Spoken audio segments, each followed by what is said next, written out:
there, I am Dr. Gwanya-Mdletye. I'm a psychiatrist, and today I'm answering the question, how should I prepare for my first psychiatrist visit?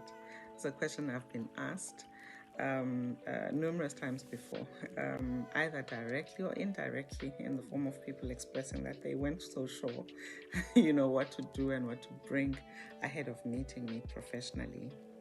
So just right off the bat, this is not a consultation. It does not replace a consultation with your general practitioner or with a psychiatrist. It does not represent medical information. It is a chat. It's literally just a chat. It's not medical advice. We're just talking. We're just chatting, and that's all there is to it. All right, so the first kind of preparation that I would suggest is that of your mindset. So your mindset going into the consultation. And what do I mean by that?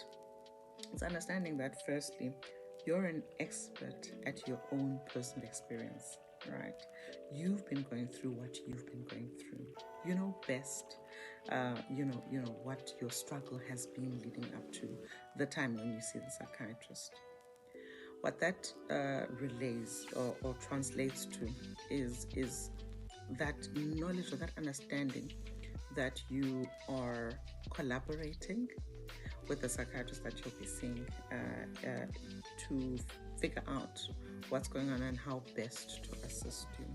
I think when you go into the consultation with that kind of mindset, you know very clearly that the psychiatrist is not a mind reader, that the psychiatrist will not hypnotize you to try and figure things out, but you come in as a willing participant in most cases, right?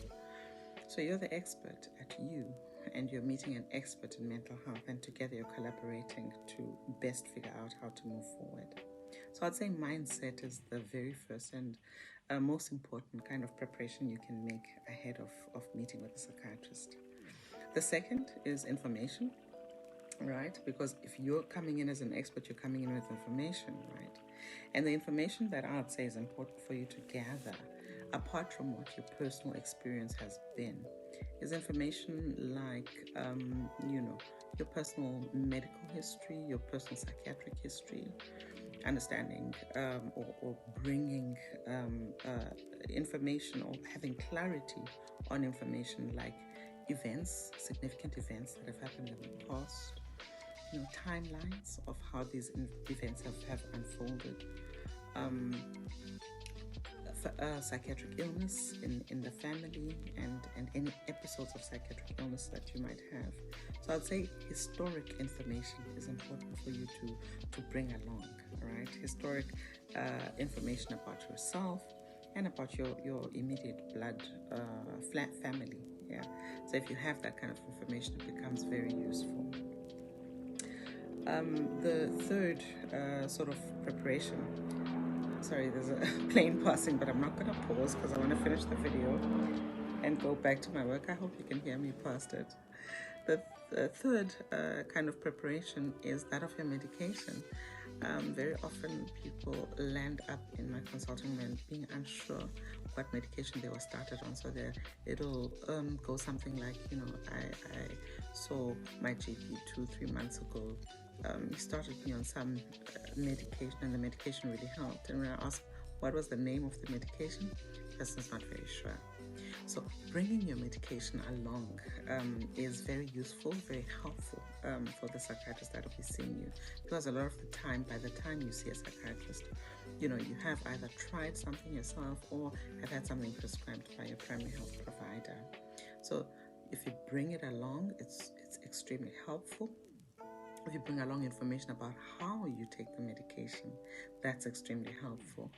And if you can't bring the medication along, certainly if you write it down, somewhere and bring that along, that can be incredibly helpful in making the visit worthwhile, in getting the most out of the visit.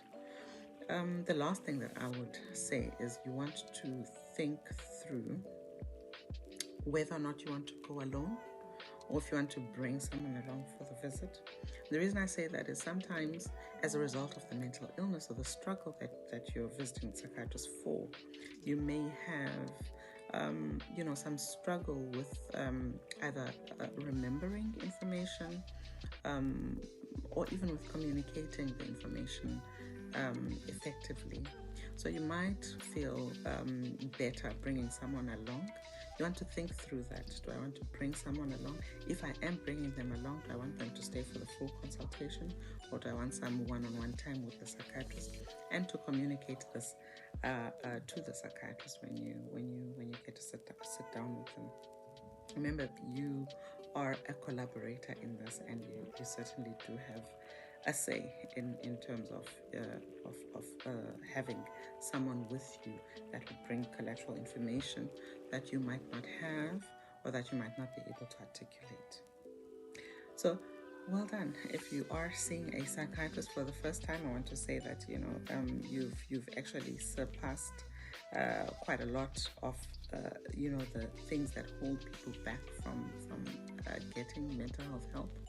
So well done on getting to that step of deciding to see one. And your well-being matters. Your well-being matters. You matter, and because of that, I want to wish you the best in your journey going forward. Don't know, did you find this helpful? If you did, feel free to comment helpful. Feel free to share if you want to. That's okay. Have other tips